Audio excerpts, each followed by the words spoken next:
Terima kasih untuk Anda yang masih bersama kami. Bagi Anda yang baru bergabung, berikut kami sajikan kembali 3 berita utama hari ini.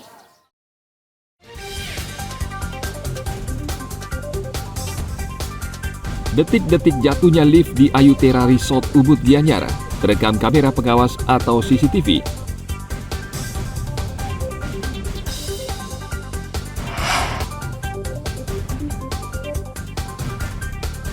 Hutan Taman Wisata Alam Bukit Payang di Gunung Batur, Kintamani, Kabupaten Bangli terbakar.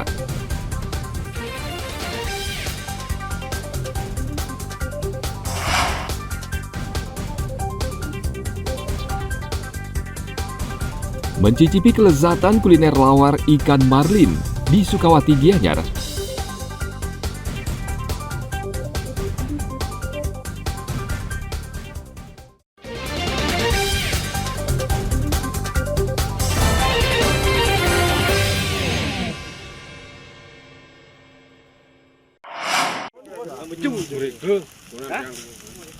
Woi, paman. Napi alih beriko. Pi, paman. Aparat keamanan dan warga berusaha memadamkan api yang membakar lahan di Desa Labesari akhir pekan lalu. Pemadaman tidak mudah karena lahan pertanian milik warga setempat luasnya mencapai 5 hektar. Kobaran api juga menyebabkan 2 ekor sapi milik petani terluka karena saat kejadian diikat di lahan tersebut. Selain itu, warga desa dibantu aparat kepolisian Polsek Abang dan Babinsa juga berusaha melokalisir api agar tidak merembet dan membakar villa mewah yang jaraknya sangat dekat dari titik api. Yang terbakar ini lahan apa, Pak? Niki lahan pertanian.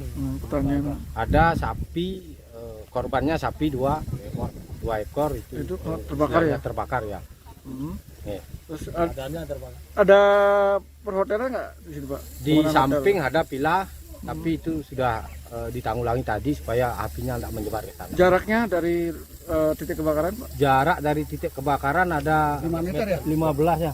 15 meter. Ada Ya sekitar itu. Sekitar 20 meter lah. 20 meter ya. Kebakaran akhirnya padam setelah 2 mobil damkar datang membantu memadamkan api. Belum diketahui penyebab kebakaran, namun musim panas dan kekeringan bisa memicu lahan pertanian ini terbakar.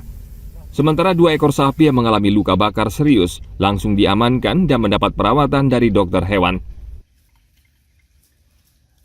Tim Liputan melaporkan dari Kabupaten Karangasem.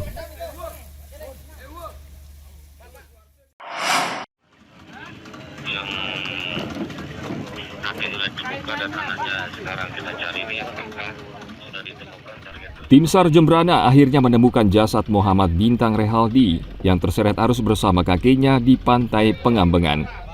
Jasad Rehaldi ditemukan seorang nelayan yang sedang mencari ikan sekitar 4 km dari lokasi terseretnya kedua korban. Saat ditemukan, posisi mayat tertelungkup dan mengenakan celana dalam. Tim SAR gabungan yang mendapat laporan langsung ke lokasi dan mengevakuasi korban. Yaitu kurang lebih pada pukul 08:05. Jadi penemuan untuk korban di tengah ada melaporkan dari nelayan rening bahwa ada penemuan korban di tengah. Kemudian nelayan rening tersebut menginformasikan kepada istrinya yang berada di darat, kemudian melaporkan terkait penemuan korban tersebut ke Pos Polair.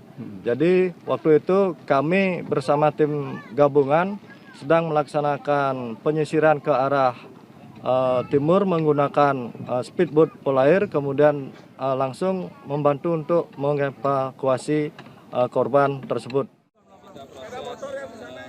Jasad korban kemudian dibawa ke puskesmas untuk kemudian diserahkan ke keluarga. Rehaldi bersama kakeknya saat itu berenang di pantai Pengambengan, namun arus deras menyeret Rehaldi. Lalu kakeknya berusaha menyelamatkan cucu kesayangannya, namun ia akhirnya juga tewas terseret ombak. Tim Liputan melaporkan dari Kabupaten Jembrana.